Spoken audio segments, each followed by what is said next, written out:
What's up everyone, welcome back to the channel. In this video I'm going to show you guys how to continue a response with the Claude if you were ran out of the credits before we were doing something. So here you will see a blank page. Over here I have recent. Once I am in the recent, all I have to do is to continue the conversation by typing in something over here. So it will start the conversation from where it was left before.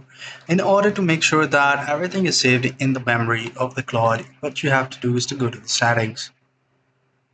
In the setting, you will see there is a general, there is account, privacy, billing, usability, capabilities.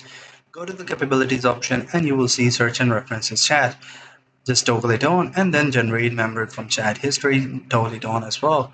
So that way you will be able to keep your memory alive even though the conversations goes off because of you ran out of credits. So this is how you guys can keep the conversation continue in the next once you have the credits back up after 4.5 hours. I hope you find this video helpful. See you in the next